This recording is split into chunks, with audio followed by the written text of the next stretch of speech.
What's going on, everybody? It is Luke Bailey with the Sideline Scoop, and guess what? We're 1-0. 1-0 to start the season.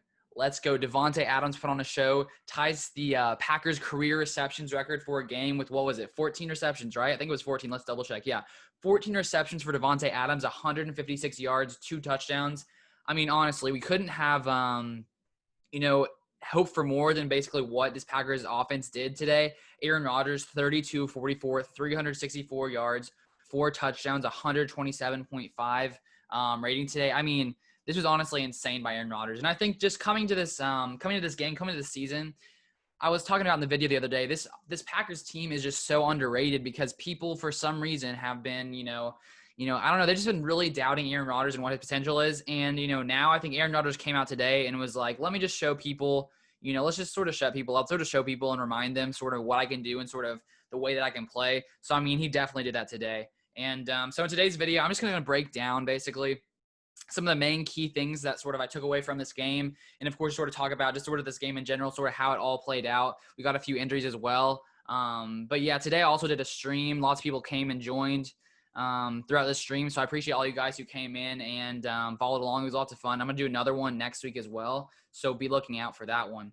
So sort of at the beginning of this game, honestly, it sort of started off sort of slow. It was like 8-7 for a while. I think it was at the end of the first quarter. It was something like the Packers had 3 points in the first quarter. So it honestly started off pretty slow. The first 2 drives, Matt LaFleur seemed to be like going a little more conservative, lots of like end arounds, lots of shuttle passes, lots of passes to running backs. And it was honestly near the end of the first half where the Packers offense just sort of went on a run. Because I think it was in like the last minute or so of this first half. So let's sort of go through this sequence right here. It's pretty crazy. So with 39 seconds left, Aaron Rodgers threw a 24-yard touchdown pass to Davante Adams.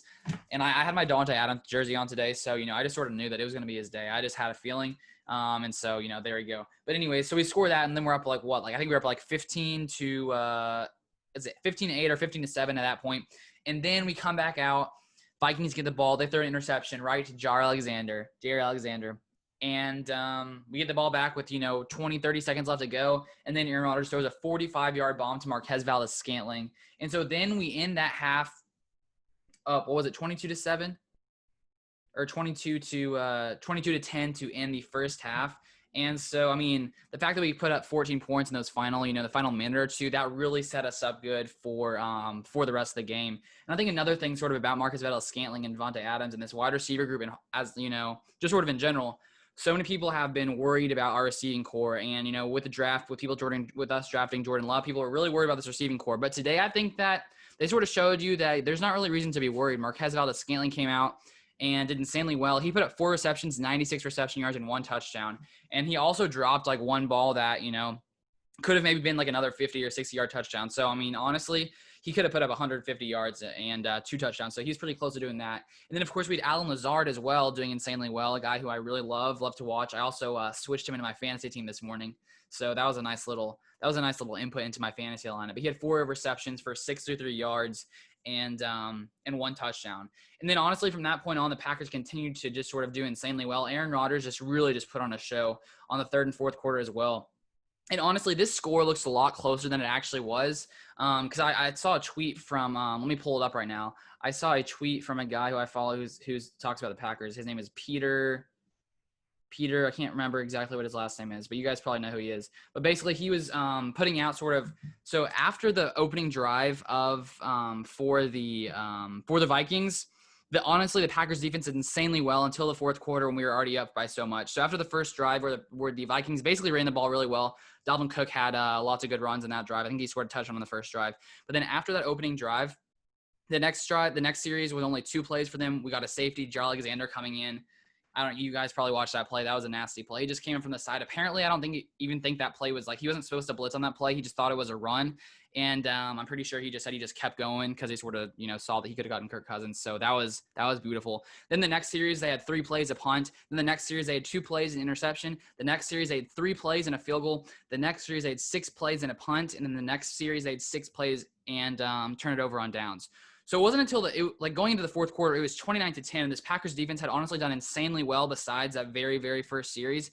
And honestly, because we were up by so much, I think they sort of took their foot off the gas pedal and sort of played, just sort of played a little bit more laid back. And I think that's why you see here the Vikings scored 24 points in the fourth quarter. And so even though, if you just looked at sort of the score in the amount of yards that the Vikings put on the Packers, you would sort of think that this Packers defense just looked terrible the entire game. But honestly, the Packers defense looked insanely well throughout most of the game. They looked very well. And so honestly, I'm super happy about that.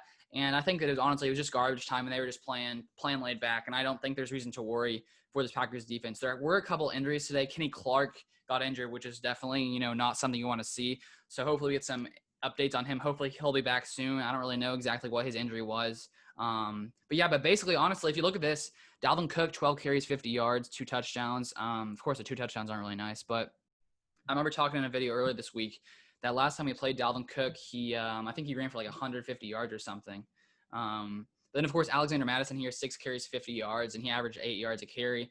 And then there was a series of plays where Kirk Cousins just kept running the ball. He ended up with 34 yards. So we still had 134 yards, like not amazing, but honestly not terrible. And then one guy who really beat us when it came to receiving, Adam Thielen, honestly, he's a great receiver, 6 receptions, 110 yards, and 2 touchdowns. But honestly, in general, this Packers team just looked insanely well. I think people are like, oh, shoot, I forgot the Packers are insanely good. And when Aaron Rodgers comes out and sort of decides that, it's his game, it's his game. And so 32 for 44, honestly, it was just like, it was an insanely amazing showing by him. I think it was like the 6th time Aaron Rodgers has thrown for over 350 yards, I'm pretty sure, in his career. And so the fact that we started out 1-0 against the Vikings, in Minnesota, of course, there weren't any fans today, but, I'm super pumped for this season. I'm super pumped to continue to watch this Packers team because we have so many weapons. Also, A.J. Dillon came in. He had 2 plays, 14 rushing yards. And honestly, the first time he ran the ball, he just is like a machine. He's just like a powerhouse. He can just run people over. And so that was fun to watch him. And so honestly, this Packers offense is just so versatile in the way that Matt LaFleur sort of used this offense. He used lots of end arounds, giving it off to Allen Lazard and a couple of rushing plays there. He used Tyler Ervin a few times. Look, Tyler Ervin, three carries, 38 yards. He did insanely well. And so we just have so many weapons and so many different ways and so many different things the Packers can do. And I honestly think that it's pretty confusing to defenses with, all the motions and pre-snap things we did before. It looked pretty nice, honestly, to me. But, 32 carries, total 158 rushing yards. So we got it done on the ground and we got it done through the air. So overall, I'd say people better watch out for the Packers. So that's going to be all for this. I just want to do a little recap today, this Sunday night, just sort of to get it out. So anyone who wants to, sort of look at the recap can sort of, take a look at it basically. But if you guys enjoyed this video, make sure you smash the like button down below. And if you want to see some more Packers content, make sure you subscribe to the channel and turn your post notifications on so you know exactly when these videos come out. But that's going to be all for this one. 1-0, baby. We're going to be at the top of the NFC North. Let's go. Have a great rest of your day. Bill, I'm in the mood for a change up.